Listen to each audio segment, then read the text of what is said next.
우리 하나님 우리에게 주시는 말씀은 구약성경 신명기 3장 1절에서 22절 전체 말씀이지만 12절까지 이 말씀을 교도하겠습니다. 263페이지입니다. 신명기 3장 1절 우리가 돌이켜 바산으로 올라가매 바산왕 옥이 그의 모든 백성을 거느리고 나와서 우리를 대적하여 에드레이에서 싸우고자 하는지라. 여호와께서 내게 이르시되 그를 두려워하지 말라. 내가 그와 그의 모든 백성과 그의 땅을 내 손에 넘겼으니 내가 헤스본에 거주하던 아모리 족속의 왕 시온에게 행한 것과 같이 그에게도 행할 것이니라 하시고, 우리 하나님 여호와께서 바산왕 옥과 그의 모든 백성을 우리 손에 넘기심에 우리가 그들을 쳐서 한 사람도 남기지 아니하였느니라. 그때 우리가 그들에게서 빼앗지 아니한 성읍이 하나도 없이 다 빼앗았는데 그 성읍이 60이니 곧 아르곱 온 지방이요 바산에 있는 옥의 나라이니라. 그 모든 성읍이 높은 성벽으로 둘러있고 문과 빗장이 있어 견고하며 그 외에 성벽 없는 고리 심이 많았느니라. 우리가 헤스본 왕 시온에게 행한 것과 같이 그 성읍들을 멸망시키되 각 성읍의 남녀와 유아를 멸망시켰으나 다만 모든 가축과 그 성읍들에서 탈취한 것은 우리의 소유로 삼았으며 그때 우리가 요단강 이쪽 땅을 아르논 골짜기에서부터 헤르몬 산에까지 아모리 족속의 두 왕에게서 빼앗았으니 헤르몬 산을 시돈 사람은 시론이라 부르고 아모리 족속은 스릴이라 불렀느니라. 우리가 빼앗은 것은 평원의 모든 성읍과 길앗 온 땅과 바산의 온 땅 곧 옥의 나라 바산의 성읍 살르가와 에드레이까지이니라. 르바임 족속의 남은 자는 바산왕 옥뿐이었으며 그의 침상은 철침상이라. 아직도 암몬 족속의 라빠에 있지 아니하냐. 그것을 사람의 보통 규빗으로 재면 그 길이가 9규빗이요 넓이는 4규빗이니라. 그때 우리가 이 땅을 얻음에 아르논 골짜기 곁에 알로에에서부터 길라 산지 절반과 그 성읍들을 내가 르우벤 자손과 갓 조선에게 주었고. 아멘.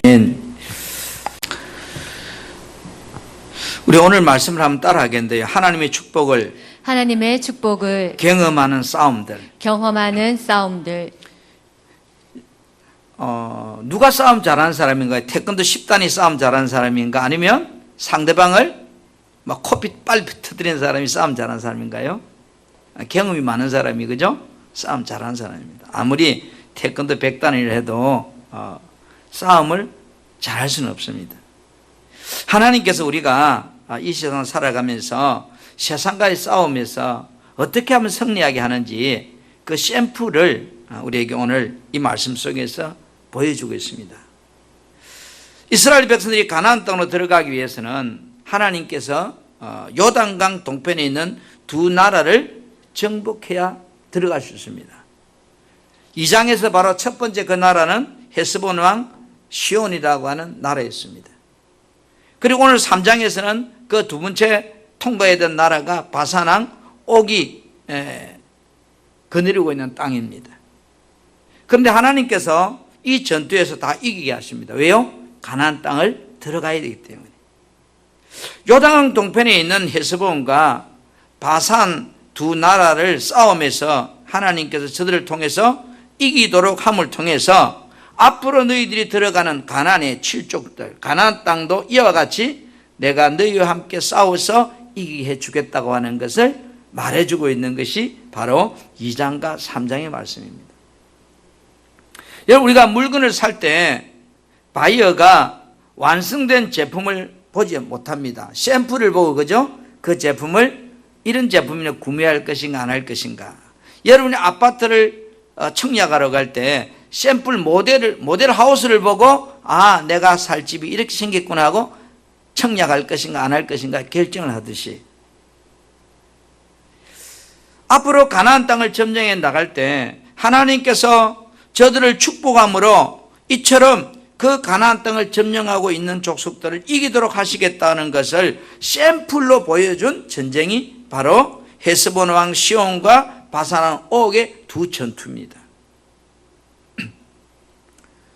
가나안으로 들어간 길목에서 일어난 이 두 번의 전쟁을 보면서 오늘 우리들의 신앙생활이 전쟁과 같은 오늘 현실에서 어떻게 살아야 하며 어떻게 살면 우리가 승리하는 삶을 사는 그런 인생을 살 수 있을까? 오늘 3장은 우리들이 이 시대를 어떤 신앙의 자세로 살아가야 하는지를 우리들에게 소개하는 말씀입니다. 한번 따라합시다. 승리하는 삶이 되려고 하면 승리하는 삶이 되려고 여러분 하면 어떻게 살아야 될까요? 한번 따라합시다. 자신의 힘을 의지하지 말라. 의지하지 말라. 인생은 태어나면서부터요, 그렇죠, 싸움이 시작이잖아요. 언제까지 싸웁니까? 죽을 때까지. 그 싸움에는 영적인 싸움도 있고 육신적인 싸움도 있습니다. 우리가 가나안 땅은 영적 개념으로 말하면 우리 영혼이 들어갈 영원한 천국을 이야기합니다. 육신적으로는 하나님의 백성들이 세상 속에서 세상을 점령하고 살아가는 그런 삶의 방법이 가나안입니다. 이스라엘 백성들이 바산 왕 옥과의 전투에서 60개 성읍을 완전히 정복하고, 그죠? 승리했던 비결이 뭔가? 그거는 딱 두 가지입니다. 하나는요, 눈에는 보이지는 않지만, 육신의 눈에 안 보이지만 하나님께서 약속하신 말씀을 붙잡았다는 거예요. 그 약속을 붙잡았다는 거예요. 두 번째는 눈에 보이는 어떤 무기라든지 군사력이라든지 어떤 이런 성벽이라든지 이런 그런 것보다도 하나님의 약속의 말씀을 더 뭐요? 신뢰하고 믿었다는 거예요. 따라합시다. 약속을 붙잡았다. 약속을 신뢰함으로 믿었다. 이게 승리의 비결입니다. 여러분, 바산이 위치한 땅은요, 당시에 비옥하고 강활한 고원지대였거든요. 그러다 보니까 목축업이 아주 성행했습니다. 그러다 보니 바산은 어떨까? 경제적으로 아주 부유한 나라가 됐어요. 돈이 많으니까 적의 공격을 방해하기 위해서 강한 군사력도 키우고 견고한 성읍들도 이렇게 건설할 수 있었어요. 한마디로 바산 왕 옥은요, 어떤 누구가 쳐들어와도 자신은 이길 수 있다고 하는 그런 만만한 그런 교만함에 빠져 있었어요. 세상에 우리 이길 자가 없다. 아마도 바산 왕 옥은 헤스본 왕이 이스라엘과의 싸워서 패하고 멸망했다는 소식을 전해 들었을 거예요. 그럼에도 불구하고 이스라엘이 하친하자고 할 때 하친을 거부하고 자신의 힘을 믿고 이스라엘과 싸우려고 먼저 전쟁터로 나옵니다. 오늘 3장 1절에 보면, 그죠? 우리를 대적하여 에드레이에서 싸우고자 바산 왕 옥이 나왔다는 거죠. 그런데 여러분, 우리가 이 바산 왕 옥이 사용했던 침대를 신명기 3장 11절에서 소개하고 있어요. 이 말은 이 바산 왕 옥이 사용했던 침대를 소개함을 통해서 이 바산은 어떤 족속인가, 힘이 얼마나 강한 자들인지를 우회적으로 우리에게 하나님은 설명하고 있습니다. 3장 11절 말씀 같이 보겠습니다. 시작. 느바임 족속의 남은 자는 바산 왕 옥뿐이었으며 그의 침상은 철 침상이라. 아직도 암몬 족속에 라빠 있지 아니하냐. 그것을 사람의 보통 규빗으로 재면 그 길이가 9규빗이요 너비가 4규빗이니라. 여러분 집에 침대가 얼마 됩니까? 우리 집의 침대는 제가 이렇게 재보면요, 이 가로가 약 한 2m 10 됩니다. 2인용. 그 다음에 세로의 길이가 약 한 2m 한 20 정도 돼 보이더라고요. 그런데 그 2인용입니다. 그런데 바산족은 느바임 족속들입니다. 이 느바임 족속이라는 말은 거인 족속이다. 거인. 그래서 바산 왕 옥이 사용했던 침상의 길이가 보통 사람의 이 규빗으로 재었을 때 길이가 4.5m예요. 사람이 얼마나 크기에 침대 길이가 4.5m 되고 그 넓이가 한 사람 자는 침대 넓이가 2m래요. 우리 2인용같이 큰 거예요. 그러니까 키가 한마디로 말해서 그죠? 완전히 2m 이상 되는 거인족. 그러니까 자신의 힘을 의지하고 이스라엘과 싸움을 시작합니다. 하침보다는. 그러나 그 결과는 어때요? 하나님이 함께하는 이스라엘에게 결국은 60개 성읍이 다 점령당하고 망하고 말았습니다.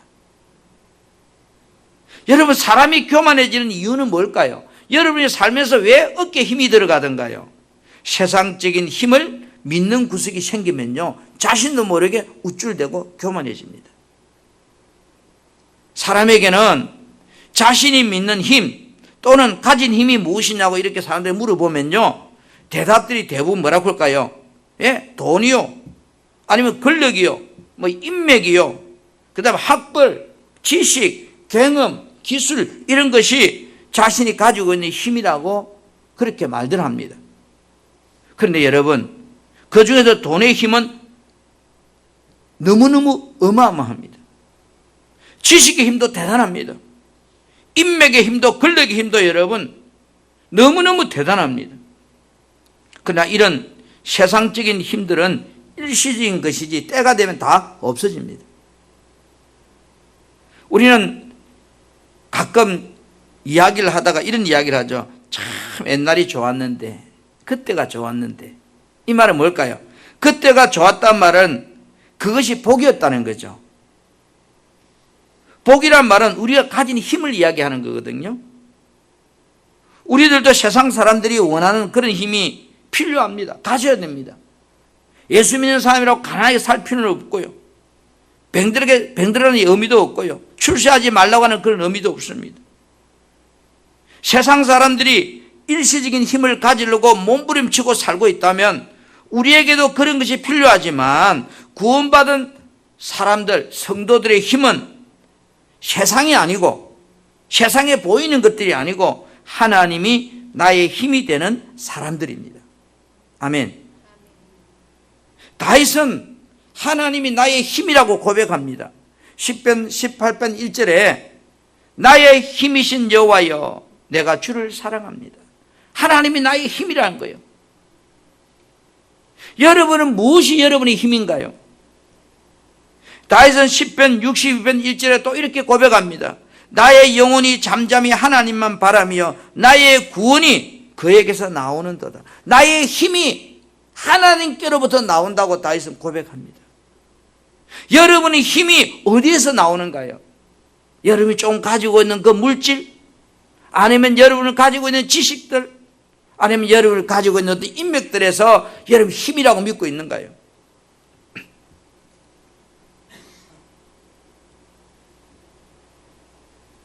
그래서 한국 사람들이 특이한 것이 뭐냐 하면 굉장히 한국 사회는 권위주의입니다. 그래서 똑같은 금액을 차를 탄다고 가정해도 예를 든다면 국산 그랜저를 타는 거, 그랜저가 한 4,500만 원 정도 가니까 그랜저를 타는 거하고 그 다음에 예를 들어 예제차 한 4,500만 원짜리 탈 때 누가 더 있어 보이냐 하면 마치 급을 친다면 국산 그랜저는 예제차에 비하면 훨씬 좋죠.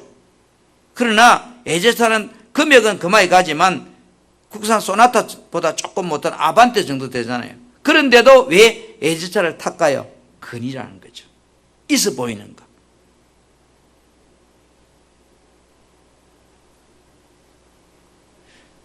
여러분, 오늘 우리는 세상이 주는 어떤 근위보다도 다윗처럼 하나님이 나의 힘이라고 고백할 수 있다면 그 사람은 정말로 행복할 거예요. 다윗은 왕으로서 세상적인 모든 것을 가진 자였지만 하나님이 자신의 힘이라고 고백함을 통해서 자신의 인생의 삶이 승리하는 인생으로 그는 죽음을 맞이합니다. 사도 바울은 세상적으로 보면 어떤 사람인가요? 많은 힘을 가진 자입니다. 그렇죠? 당대 최고의 학문을 배웠던 그런 사람입니다.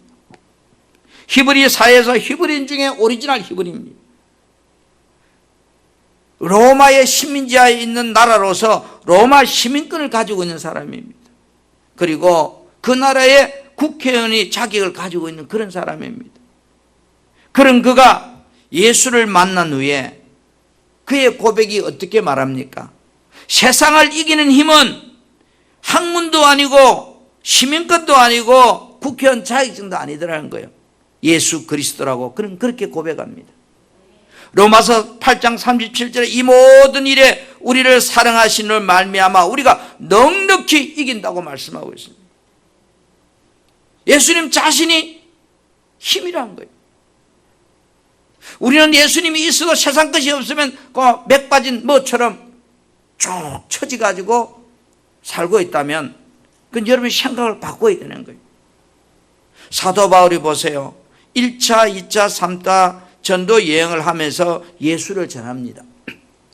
그런 중에 아덴이라고 하는 도시에서 복음을 전하게 되었습니다. 아덴은 당시 철학의 최고의 경지에 있는 그런 유럽에 있는 도시입니다. 바울도 철학하면 여러분 자신 있는 사람이 식견 있는 사람입니다. 바울은 자신이 알고 있는 철학과 학문과 이론을 가지고 아덴 사람들과 논쟁을 하면서 복음을 전개했습니다. 그러나 실패하고 말았습니다. 구원받은 사람은 자신이 가진 지혜나 자신의 경험이나 자신의 능력을 의지할 때 그 인생은 바울처럼 실패하는 인생이 된다는 걸 말해주고 있어요. 바울은요, 아덴에서 이렇게 자기가 알고 있는 철학과 학문과 이론을 가지고 전도하고 실패한 후에 고린도로 옵니다. 고린도에 와서 그는 어떻게 했을까요? 또 자기가 알고 있는 지식과 학문과 이론을 가지고 그들과 논쟁했을까요? 아닙니다. 고린도후서 2장 1절에서 2절 말씀을 보면 형제들아 내가 너희에게 나아가 하나님을 증거할 때에 말과 지혜의 아름다운 것으로 아니했다 이랬어요. 왜요? 아덴에서 실패했잖아요. 말과 지혜의 그떤 것을 해가지고 실패했어요. 그래서 내가 너희 중에 예수 그리스도와 그의 십자가에 못 박힌 것 외에는 아무것도 알지 않기로 작정했다고 그래요. 사도 바울은 힘이 뭔지를 알았어요. 내가 가지고 있는 능력, 내가 가지고 있는 이런 것들이 힘이 아니고 내 안에 있는 예수가 힘이라는 것을 알은 거예요. 할렐루야. 여러분 안에 있는 예수가 힘이란 말이에요. 내가 비록 단칸방에 살고 있어도, 내가 비록 차가 없어서 걸어다닌다 할지라도 그것 좋은 차 가진 것이 힘이 아니고 내 안에 예수가 힘이라 이 말이에요. 바울의 생애에서 승리하는 삶을 살 때가 바로 오직 예수 그리스도를 의지할 때라고 그는 그렇게 고백합니다.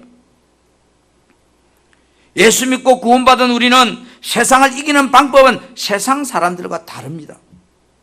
하나님을 믿고 바라볼 때 나를 이길 수가 있어요. 자신의 인간적인 것을 죽일 수가 있습니다.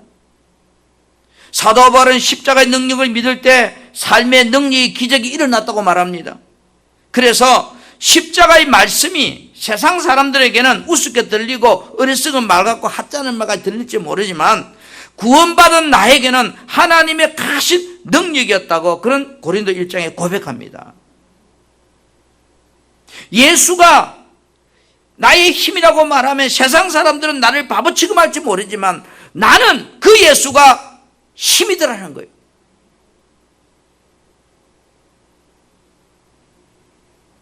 오늘 여러분, 힘은 집중할 때 강해집니다. 구원받은 성도들이 세상 사람들이 가진 힘을 소유하려고 세상 사람처럼 흉내내면 여러분 밥도 아니고 죽도 아니고 죽도 밥도 안 돼요. 세상 사람들은요 저그 방식으로 살아요. 그럼 우리는요 세상 사람들이 사는 방식으로 살면 우리는 그들을 이길 수가 없어요. 죽이 되든지 밥이 되든지 내가 예수를 믿었다면 예수도 믿고 세상 사람 방법대로 살려고 하면 안 된다는 거예요. 예수를 안 믿었으면 모르지만 예수를 믿었다면 우리는요 이제 어떤 방법으로 살아야 되는가요? 세상 사람들과 가치관을 바꿔야 돼요. 하나님이 나의 능력이요 십자가에 나의 정과 모든 욕심을 못 박았다는 것을 여러분 우리는 잊으면 안 돼요. 보세요. 바산한 옥은 자신이 가진 힘을 믿고 자신만만하게 군대를 이끌고 하친을 요청하는 이스라엘에게 전쟁하러 나옵니다. 이론적으로는 이길 수 있습니다. 군사력도 체력도 상대가 안 됩니다. 성벽도 든든합니다. 별다른 무기도 이스라엘은 없습니다. 자신의 능력과 힘을 의지해서 이스라엘과 하친보다는 싸우고자 했던 이 바산한 옥. 그러나 결과는 어떻게 됐어요? 성경은 결과는 이스라엘이 이겼다고 말하고 있습니다. 여러분들이 세상 속에서 승리하는 사람이 되고 싶은가요? 그렇다면 여러분 앞에 끊임없이 찾아오는 이 많은 문제들을 세상은 옥처럼 내가 가진 힘을 의지하고 내가 가진 무슨 능력을 의지해서 그것을 해결하려고 하지 말라는 겁니다.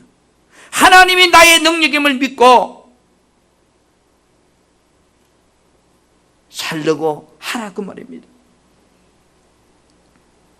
우리는 살아가다 보면 여러분 한번 따라합시다. 어떤 환경도 두려워하지 말라. 두려워하지 말라. 하나님께서 이스라엘 백성들이 하시는 말씀입니다. 오늘 신명기 3장 2절에 뭐라고 그래요? 두려워하지 말라는 거예요. 두려워하지 마. 아니 두려운데 목사님 어떻게 두려움이 안 생깁니까? 맞죠. 두려움이 생기지요. 신명기 3장 2절에 여호와께서 내게 이르시되 그를 두려워하지 말라. 바산한 옥을 두려워하지 말라. 내가 그와 그의 모든 백성과 그의 땅을 내 손에 넘겼다고 했습니다. 내가 헤스본에 거주하던 아모리 족속의 왕 시온에 행한 것 같이 오늘 저 바산한 옥에도 그렇게 행할 것이라 말합니다. 할렐루야. 하나님은 싸움에서 필요한 첨단 무기를 이스라엘 백성들에 주면서 이것까지 가서 싸워. 또 전쟁하는 방법을 가르쳐주면서 이렇게 싸워. 그렇게 말씀하지 않아요. 뭐라고 그래요? 그의 모든 백성과 그의 땅을 내 손에 뭐 했다고요? 넘겼대요. 너희들과 함께 하겠대요. 할렐루야. 여기 내 손에 넘겼다는 말은 너에게 이임했다, 너에게 주었다 그런 뜻이거든요. 이 전쟁의 승리는 너에게 이임했다, 너에게 주었다. 너하기 달렸다 이 말입니다. 지금부터 너에게 주었는데 너하기 달렸다. 하나님께서는요, 이 전쟁을 대신 싸워주시겠다고 약속만 하고 있습니다. 그러나 현실은 여러분 어떠세요? 오늘 3장 5절 보세요. 그 모든 성읍이 높은 성벽으로 둘러있고, 그죠? 그 다음에 문과 빗장이 있어 견고하며. 여러분, 우리들이 불안해하는 이유가 뭔가요? 왜 여러분 삶에서 왜 불안한가요? 자신의 현실에 대한 두려움과 여러분의 미래에 대해서 모르기 때문에 두렵잖아요. 불안하잖아요. 그러다 보니 자도 염려가 생기고. 그런데 하나님께서는 이 전쟁을 내가 이기도록 내 손에 다 넘겼다는 거예요. 그러니 너희들은 걱정하지 말고서 뭐 하라는 거예요? 내 약속을 믿고 열심히 뭐 하라는 거예요? 싸우기만 하라는 거예요.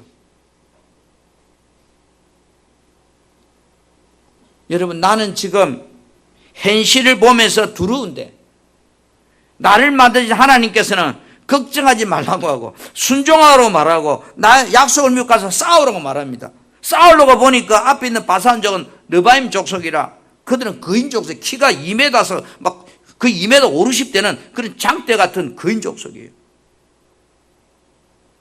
이들과 싸움을 하는 것은 여러분 한번 생각해 보세요. 두려움의 상대가 분명합니다. 그죠? 저들의 성벽은 튼튼하다고 그랬어요. 저 성벽이 어떻게 무너집니까? 든든한데. 싸움에서 이스라엘이 이기는 것은 현실적으로 불가능하다는 이야기예요. 그런데 하나님은 뭐라고 그래요? 두려워하지 말라. 내가 저들을 내 손에 넘겼다. 줬다고. 하나님 실수하시는 거 아니에요? 현실을 보면서 두려워하지 않는 것이 어쩌면 비정상입니다. 오늘 우리가 살아가는 삶 속에서 질병 앞에서 어떤 물질의 고난 앞에서 사업장이 부도나는 상황, 이런 해고되는 상황 앞에서 두려워하지 않는다면 그 거짓말이죠. 내가 회사를 그만두고 나면 뭐를 먹고 살지? 뭐를 해야 되지? 걱정하면 두려움이 몰려오죠. 내가 병들었는데 이러다 죽는 거 아닌가? 저는 지난 한 주 너무너무 어지럽고 머리가 아파서 와, 지옥이 만약에 이게 영원토록 오늘 같은 이런 일주일 같다면 난 지옥에 안 갈 거야. 일주일도 너무너무 힘들었어요. 지금은 살만해요.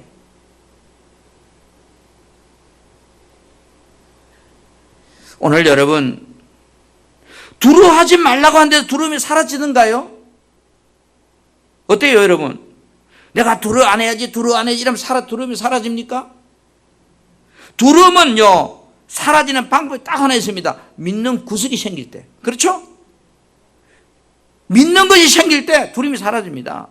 예를 들어서 내가 직장을 삿포를 놓고 이제 뭐 할까 하는데 누가 그래요? 너 앞으로 2달 뒤부터 우리 회사 출근해. 이러면요, 어찌할까 생각은 싹 사라져 버립니다. 왜? 믿는 구석이 생겼으니까.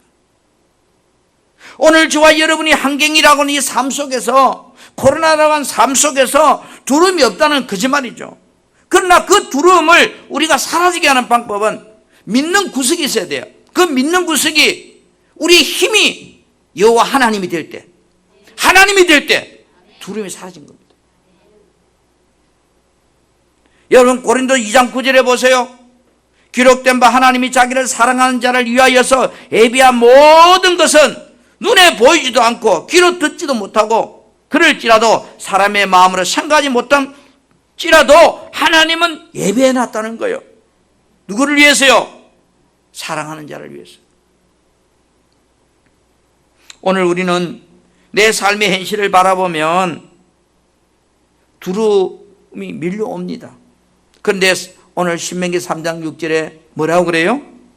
헤스본 왕 시온을 이기고 승리하는 그때 그 경험처럼, 그때 그 전쟁도 너희가 싸워서 이긴 것이 아니고 내가 이기게 했다는 거예요. 이 전쟁도 그렇게 이기게 할 거라는 거예요. 할렐루야. 여러분, 하나님은 이스라엘 백성들에게 두려워하지 말라고 합니다. 이 말은 좀 두려워하고 있다는 이야기잖아요. 저들은 하나님께서 싸워주시는 약속을 믿고 두려움을 극복하고 백성들은 목숨을 걸고 바산과 전쟁을 합니다. 이스라엘 백성들은 저들은 너희 손에 붙여다는 이 말씀을 믿고 싸우러 나가서 60개 성읍을 다 점령합니다.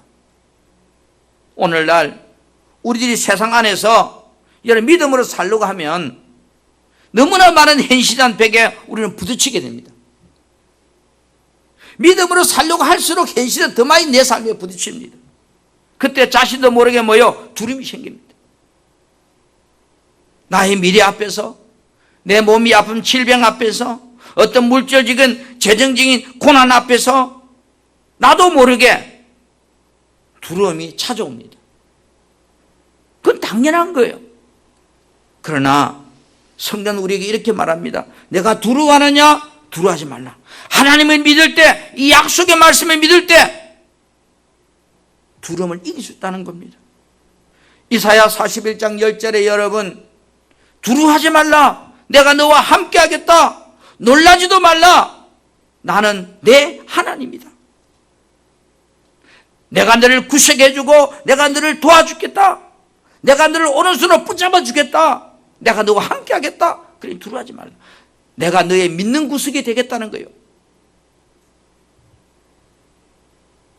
시편 46편 7절에는 만군의 여호와께서 우리와 함께 하시니 야곱의 하나님은 우리의 피난처시요. 내가 도망갈 곳이 하나님이라는 거예요. 내가 의지할 곳이 하나님이라는 거예요. 여러분들이 의지하는 것이, 여러분이 힘이라는 것이 돈이고 학벌이고 인맥이고 어떤 정치라면 그것이 하나 없어질 때마다 우리는 두려움에 잠깁니다. 그러나 내게 가진 것이 아무것도 없지 할지라도 정말로 예수가 나의 힘이고 나의 능력이고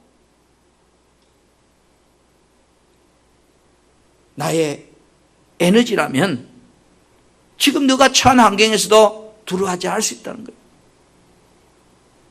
백성들이 현실한 두려움을 물리치고 바산족과 싸움에서 승리할 수 있는 비결은 서두에 이야기했듯이 눈에 보이지는 않지만 하나님께서 약속하신 말씀은 그들은 붙잡았어요. 이것이 사는 길이다. 하나님의 말씀을 붙잡는 것이 사는 길이라고 믿었어요. 그리고 눈에 보이는 무기나 성벽이나 군사력을 보면서도 하나님을 더 신뢰하고 붙잡았어요. 이것이 이스라엘 승리 비결입니다. 우리가 두려움을 쫓아내고 여러분을 진도를 가는 환경에서 우리가 승리할 수 있는 방법이 뭘까요? 하나님 말씀을 붙잡는 겁니다. 하나님을 더 신뢰하는 겁니다. 아멘. 따라합시다. 내 생각과 달라도 부정적이지 말자. 부정적인 사람은요, 아무것도 승리할 수가 없어요. 핑계대다 끝나버려요. 하나님께서 너희들이 바산의 옥과 싸울 때 그 땅에 사는 자들에 대해서 어떻게 하라고 명령한지 한번 봅시다. 자, 신명기 3장 3절 말씀을 같이 큰 소리로 시작. 우리 하나님 여호와께서 바산 왕 옥과 그의 모든 백성을 우리 손에 넘기심에 우리가 그들을 쳐서 한 사람도 남기지 아니하였느니라. 자, 6절도 시작. 우리가 헤스본 왕 시온에게 행한 것과 같이 그 성읍들을 멸망시키되 각 성읍의 남녀와 유아를 멸망시켰으나. 이 무슨 말인가요? 하나님, 어떻게 우리가 전쟁에서 지금 이 바산의 옥과 싸워서 이겼다고 이렇게까지 하나님 매몰차게 저들을 할 수 있습니까? 하나님 뭐라고 그래요? 성읍의 남녀와 유아를 다 죽이라는 거예요. 사람은 씨를 말려버리라는 거예요.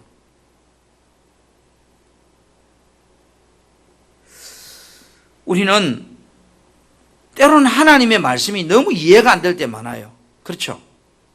현실하고 너무 동떨어진 말씀이고 하나님은 현실을 너무 이해 못하는 것 같아. 그게 비하면 우리는 너무 똑똑한 것 같고. 오늘 이 말씀도 마찬가지야. 야, 전쟁이 이슈됐잖아요. 근데 하나님 아주 전쟁에 살아남아있는 남녀 유아 모든 걸 다 죽이라고요. 우리는 나의 삶도 모르는데 여러분, 현실도 잘 모르는 내 상황을 미래에 대해서 우리는 알 수는 없죠. 그러나 하나님은 사람이 아니시고 하나님이라고 그랬습니다. 이들을 살려줄 경우에 너희들의 미래가 어떻게 될 것을 하나님은 아셨습니다. 그래서 너희들이 볼 때는 이상하게 들리고 잔인한 것 같고 그렇게 느낄지 모르지만 나는 너희들의 미래를 위해서 이렇게 말씀하고 있는 거라는 거죠. 하나님은 죄의 근원을 근본적으로 너희들은 제거해라. 뿌리채로 제거해라. 우리가 여러분 풀이 나면 위에서 이렇게 손을과 풀을 뜯으면 뿌리는 그대로 다 있어요. 또 비 한번 싸고 나면 확 자라요. 그렇죠? 그래서 농부는 밭에서 김을 멜 때 어떻게 합니까? 손으가 뜯지 않습니다. 호미로가 꼭 뿌리까지 다 파가 제거합니다. 왜? 그래야만이 그 풀이 그 자리에 안 나기 때문이에요. 근원을 제거하는 방법이 농부의 방법입니다. 미련한 사람은 풀 보이는 것만 쓱쓱쓱 뜯어나면 풀 다 했어. 그럼 한 달 돼가면 또 쑥하게 자라죠. 마치 여러분 우리가 구제익이 발생하면 어떻게 합니까? 구제익을 차단하기 위해서 구제익에 걸리지 않은 소나 돼지나 닭이나 오리 전부 다 그 구제익이 발생한 반경 몇 킬로 안에 있는 산지도 다 죽여버리잖아요. 그래 끌어묻어버려요. 우리 생각에 살은 놈 가져와서 잡아서 팔면 될 건데 왜 죽이라고 그럴까? 죄는 여러분 전염성이 구제익보다 더 강해요. 이스라엘 백성들이 훗날에 범하게 될 우상 숭배와 죄악들을 뭐예요? 하나님은 근원적으로 제거하기를 원하시는 거예요. 우리는 신앙생활을 하면서 하나님 말씀을 대할 때 여러분 내 생각과 너무나 다른 말씀이 많잖아요. 내 생각과 너무나 나를 자꾸 변호하려고 해. 그래서 부정적인 사람이 됩니다. 성경 우리에게 하나님 말씀이 내 생각과 다를지라도 부정적인 사람이 되지 말라는 겁니다. 우리는 신앙생활을 하면서 하나님의 은혜와 하나님의 통치에 대해서 혼돈하면 안 돼요. 은혜와 통치는 다른 겁니다. 우리는 솔직히 하나님을 이해할 수 없습니다. 그렇죠? 여러분, 하나님 이해되는가요? 저는 목사라도 하나님 이해가 안 돼요. 하나님의 통치법도 이해가 안 돼요. 왜 나에게 고난을 주실까? 왜 나를 이렇게 힘들게 하실까? 내가 하나님을 힘들게 한 적이 없는데. 우리는 분명한 것은 하나님은 구원받은 나를 뭐요? 사랑하고 계신다는 거예요. 그것만은 변함이 없는 거예요. 내 생각과 달라도 말씀 앞에 순종하는 사람은요, 하나님의 통치에 순복하는 사람이요. 내 계산과 달라도 순종하는 사람은요, 하나님의 통치에 복종하는 사람이에요. 우리는 힘들고 어려울 때 여러분 어떻게 기도합니까? 왜 하나님 나를 이렇게 하시느냐고요? 왜 하나님 내 가정을 이렇게 어려움을 주느냐고요? 하나님 왜 나한테 원하지 않는 이런 환난이 찾아오느냐고요? 우리는 앞에다가 기도할 때 왜자를 꼭 붙여요. Why? 내가 뭐 잘못했는데요?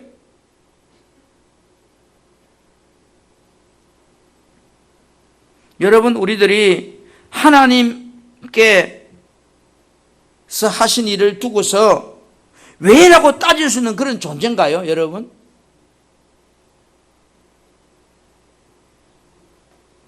예를 들어서 제가 우리 대통령 찾아가가지고 바른 말이라도 합시다. 됐어. 그만해. 그럼 끝이요. 왜 내가 대통령이 힘이 없는 거예요? 내가 옳다 하더라도. 그런데 피조물인 내가 창조주에 대해서 왜라고 할 수 있는가요? 근데 우리는 너무나 하나님께 당당하게 왜라고 따집니다. 마치 아이들이 엄마 왜 내가 낳았어? 누가 낳으랬어요? 이런 식으로 따지는 거예요. 로마서 여러분 9장 20절 21절 말씀을 같이 한번 보겠습니다. 이 사람아, 시작. 이 사람아, 내가 누구이기에 감히 하나님께 반문하느냐? 지음을 받은 물건이 지은 자에게 어찌 나를 이같이 만들었느냐 말하겠느냐? 토기장이가 진흙 한 덩어리로 하나는 귀 있을 그릇을, 하나는 천 있을 그릇을 만들 권한이 없느냐? 이 사람아, 내가 누구에 감히 하나님께 왜라고 따지냐, 반문하느냐? 지음을 받은 물건이 지은 자에게 어찌게 이같이 왜라고 할 수 있냐 이 말이에요. 토기장이가 진흙 한 덩이 가지고 자기 만들고 싶은 거 만들지 않느냐? 어떤 상황 속에서도 우리의 기도가 여러분, 내가 힘들다고 부정적인 생각에서 매이면 안 된다는 거예요. 부정적인 생각에서 벗어나라는 거예요. 아멘.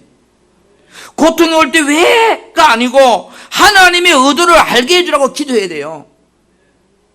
이 고통에서 하나님을 더 가까이 다가가는 그런 기회가 되게 해주라고 우리는 기도해야죠. 왜라고는 따질 것이 아니고, 신앙생활을 하면서 삶이 이해가 안 될 때가 참 많아요.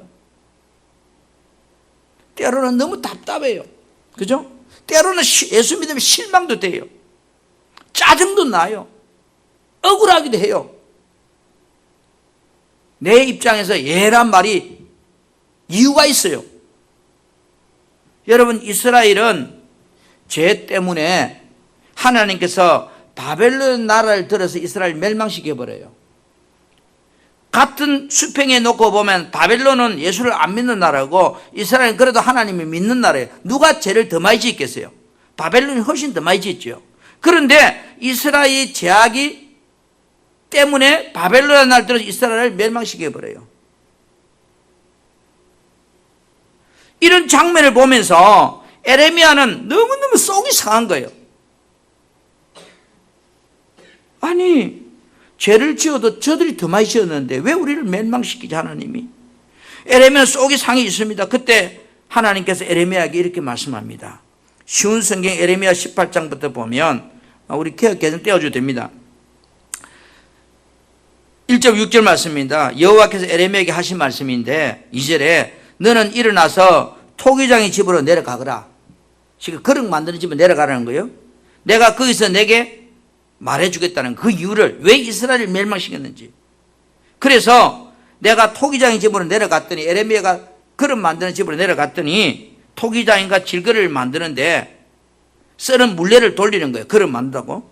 물레를 돌리다 보니까 어때요? 토기장이는 진흙으로 그릇을 빚고 있는데 그릇이 잘 만들어지지 않았다는 거예요. 생각대로 안 만들어지니까 그 진흙을 이겨서 또 다른 그릇을 빚어버리더라는 거예요. 내가 이렇게 만들려고 했는데 제대로 안 만드니까 그걸 뭉치가 다시 다른 그릇을 만들더라는 거예요. 이렇게 토기장이가 자기 마음에 드는 그릇을 빚고 있는 모습을 에레미야가 이렇게 가만히 보고 있는데, 그때 하나님께서 말씀하는 거예요. 에레미야야, 이스라엘 집아, 내가 토기장이가 하는 것처럼 너에게 하지 못하겠느냐? 진흙이 토기장의 손에 달린 것처럼 너희 이스라엘 집은 내 손에 달려 있어. 그렇게 에레미야에게 설명해 주는 거예요, 이 말씀이. 여러분, 우리는 하나님께서 행하시는 주권에 대해서 내 생각과 다르다고 여러분 부정적인 생각으로 접근하면 안 돼요. 불평도 원망도 하나님 앞에서 하지 말아야 돼요. 하나님은 내 삶의 뭐예요? 주인이에요. 나는 종이에요. 지원받은 피조물이에요. 분명한 것은 하나님은 나를 통해서 합력하여 모든 것이 선이 되게 하시는 좋으신 분이라는 거예요. 아멘. 로마서 8장 28절 말씀을 같이 보겠습니다. 시작. 우리가 알거니와 하나님을 사랑하는 자 곧 그의 뜻대로 부르심을 입은 자들에게는 모든 것이 합력하여 선을 이루느니라. 여러분은 하나님의 부르심을 입은 자가 맞는가요? 그렇다면 지금 여러분 삶에 어떤 문제가 있는가요? 사업이 부도납니까? 몸이 암이 걸리고 질병이 걸리고 자식들이 고난 속에 있고 가정에 한란과 핍박과 고난들이 여러분 삶에 마치 거미줄을 엉키듯이 엉켜져 있는가요? 그래서 의욕이 떨어지는가요?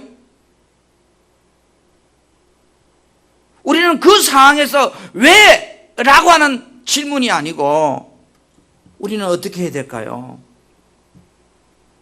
하나님, 그 하나님의 의도를 알게 해주세요. 오늘 내 삶에 찾아온 이 고난이 내가 하나님을 더 한 걸음 다가가는 그런 기회가 되게 해주세요. 그래서 하나님 말씀처럼 모든 것이 합력하여 선이 되게 할 줄 믿습니다. 우리 사랑하는 성도 여러분, 우리는 날마다 하나님의 축복을 경험하려고 해야 돼요. 세상에서 하나님의 축복을 경험하고 싶다면 여러분이 가진 능력을 내려놓으세요. 내가 가진 어떤 힘이라는 존재를 의지하지 마세요. 그것보다 다윗처럼 하나님이 나의 힘이라고 붙잡으세요. 신앙생활 가운데 여러분 어려움이 있습니까?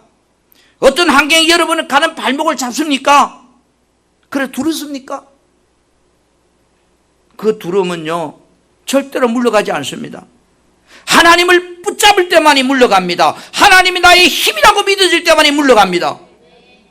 세상은 온통 문제들로 넘쳐납니다. 문제를 만날 때 부정적이지 마십시오. 하나님은 하나님이시고 나는 사람입니다. 내가 원하는 것이 하나님이 원하는 것과 다를 수 있습니다.